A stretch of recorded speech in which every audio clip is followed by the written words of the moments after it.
खुलुमबाय मेडाम मा खालामदो पुटुसना कलेजाव आङो नोंनियाव फंनैसो बाथ्रा सोंनि दे बेनिफ्राय दाखालि बावै नोङो सिकनाझार गोजौ फरायसालिमोन खोमा टाउनफोराव थांदोंमोन ना वमेन्स डे बेनि मोननै कमेन्ट्सखौ आं फरायनानै होग्रोनि बेनिफ्राय आं दिनैनि लाइमोन सेंग्रा सिख्लाफोरनि थाखाय आरो बर' हारिनि थाखाय नों मा बुंनो सानो आं सोंगोन खोनासंदो फार्स्टआवनो फोरमाय नार्जारि वमेन्स डेनि भिडिअ'आव दै गोजोनै संसार जा दा बाजैनि मान सन्मान हानि दा खालाम मानोना बाजैनि मोनफ्रोमबो सोदोबनि ओंथिया आंखौ गोजांस्रियाव खालामो दिनैसिम बेबायदि मटिभेशन आं रावनिबो खुगानिफ्राय खोनायाखै गड ब्लेस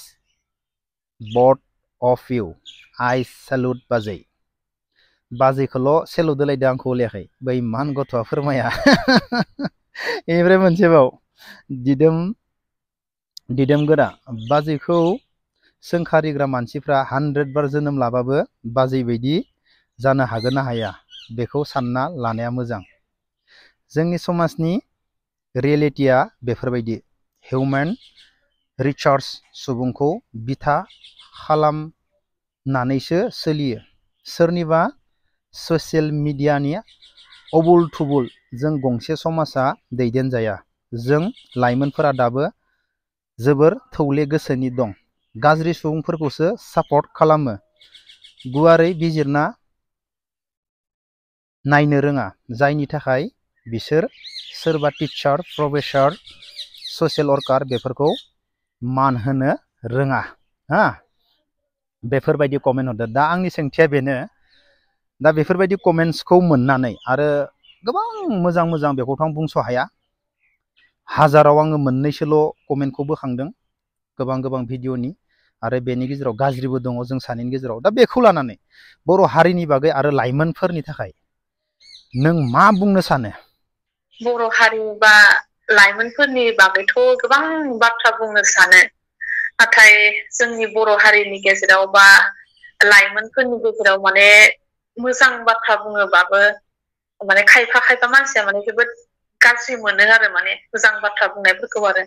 बेखायनो सम माने जोंनि हारिनि गथ'फोरखौ बा गोग्लैसोनाय थानाय गथ'फोरखौ मोजां जाजानो लुबैनानै गावनि जि एसे रोंगौथि बे रोंगौथिखौ माने शेयार खालामनो सानो नाथाय आरो माब्लाबा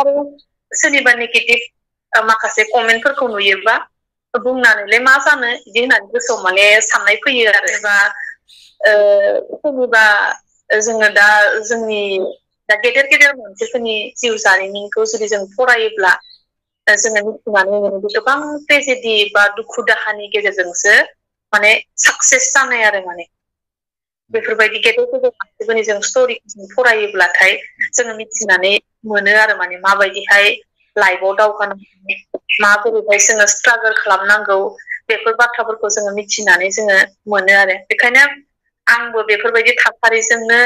माने जुजिनानै फैनायखाय आंबो दाखालि बावै माने गावनि लाइफनि बाथ्राखौ माने शेयार खालामदोंमोन आरो माबोरै लाइफआव माने साक्सेस जानाय माबायदिहाय जोङो गावखौ गसंथानो गोनांबाथाय जोङो बेसेबां सेक्रिफाइस खालामनो गोनां जायो बे बाथ्राफोरखौ बुंदोंमोन आरो बुंनायाव माखासे माने गाज्रि कमेन्टफोरखौबो खोनानानै माने गोसोआ दुखु मोनदों आरो माने बेबायदिहाय दुखु मोनो आंबो इनसानसो नालाय मानसिसो नालाय मानसिनाव दुखु मोननाय थायो बेखायनो मालाबा माने मोजां बाथ्राफोरखौ बुंनो गोसो जायो नाथाय आरो बेफोर बाथ्राखौ जुदि नुयोबाथाय माने गोसोआ दुखु मोननानै माथो बुंबावनो बिदि सानलाय लाङो आरो माने बेबायदि फरायसाफोरनि सोमोन्दैथ' गोबां बुंनांगौ बाथ्रा दं माने बुंनानै जोङो फोजोबनो हाया जेनेबा सासे मोजां फरायसा बा गावनि आथिङाव गसंनो गोनांबा जोङो गोबां खस्थ' खालामनो गोनां जायो आरो बेबायदि गोबां सेक्रिफाइस खालामनो गोनां जायो माने गावनि थांखिखौ जों जेब्लाबो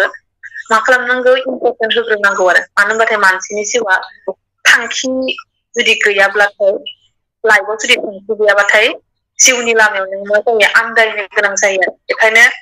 गाव जुदि साक्सेसफुल सासे इनसान जानो गोनां जायोबा सिगां गाव थांखिखौ लाग्रोनांगोन आरो बे थांखिखौ लानायनि गेजेरजोंसो जोङो गावनि खामानिखौ जाफुंसार होनो थाखाय जोङो नाजानो नांगोन आरो थांखि गैयाबा नों मा जागोन आं BA पास जाखांनायनि उनाव आं बबे लामाथिं थांनो बा मा खालामनो माने बेफोर माने जोबोद गुलाय गुजाय फैयो आरो बेखायनो सोरबाया उन्दैनिफ्रायनो सोरबा दा मोजां पास जानाय गथ'फ्रा सोरबा डक्टर जागोन सोरबा इन्जिनियार जागोन सोरबा प्रफेसार जागोन बेबायदि मोनसे मोनसे माने एम लानानै जोङो मा खालामनांगौ जोङो लेखाखौ जोङो फरायनांगौ आरो एम लानानै जुदि जोङो थांखि लानानै जुदि लेखाखौ फरायोबाथाय जोङो मा खालामनो हायो उनाव माने जोङो इयुनाव आं मा खालामगोन होननाय बाथ्राया जोंनि गोसोआव फैया आरो बेबायदि नों निजे सोरबा डक्टरा जानो गोसोबा नोङो अनार्स लानांगोन जायखिजाया आयदायाव अनार्स लानानै नोङो मोजाङै फरायनांगोन फरायनायनि उनाव मोजां पार्सेन्टेज लानानै जोङो मास्टार डिग्रि नों खालामनांगोन मोनसे मोजां इउनिभारसिटियाव एडमिसनबो नों मोननो हानाय जानांगोन आरो बिनाव मास्टार डिग्रि खालामखांनायनि उनाव नोङो सासे प्रफेसार जानो गोनां जायोबाथाय जोंनो मा मा नांगौ आथिखालनि जुगाव जेरै नेट स्लेट एग्जाम बेजों लोगोसे नोङो सेमिनार प्रेजेन्टेसन बेजों लोगोसे नोङो UGC केयारलेसनि जार्नेल नांगोन बेफोरखौ नों मा खालामनांगोन बुथुमनानै लानांगोन आरो बिनि उनाव आरो मेनलि PhD खालामनांगोन नोङो बेफोरखौ नोंनो नांगोन बेफोरबायदि मोनसेनि उनाव मोनसे नोङो मा खालामनांगोन गावनि थांखिखौ नोङो होसोनो नांगोन आरो बेबायदि आरो बेफोरखौ नोङो होसोनानै फुलफिल खालामनो हायोबासो मा खालामनो हागोन गावनि टारगेटआव नोङो सफैनो हागोन आरो माने खिन्थु एसेबां नङा आरो गोरलै नङा गावनि टारगेट बा थांखिखौ होसोनायाव गोबां खस्थ' खालामनो गोनां जायो बे खस्थ'खौबो नोङो खालामनो थाखाय थियारि नाजानांगोन आरो मानो होनबा खनसेनोथ' मानसिया साक्सेस जानो हाया नालाय मालाबा नों इन्टारभिउ समाव मालाबा नों सिलेक्टबो जाया जानो हागौ मालाबा एगजाम लिरनाय समाव नोङो पासबो जाया जानो हागौ अब्लाबो मा खालामनो नाङा गोसोखौ जोङो लोरबां खालामना लानो नाङा आरो माने जोङो जेब्लाबो जोङो मा खालामनांगौ दा हायाबाबो जोङो सानसेबाबोथ' जों हागोन होननानै जोङो नाजालांबाय थानायखौ गोसोआव लानांगोन आरो बेफोरबायदि थांखि होसोबाय थानायाव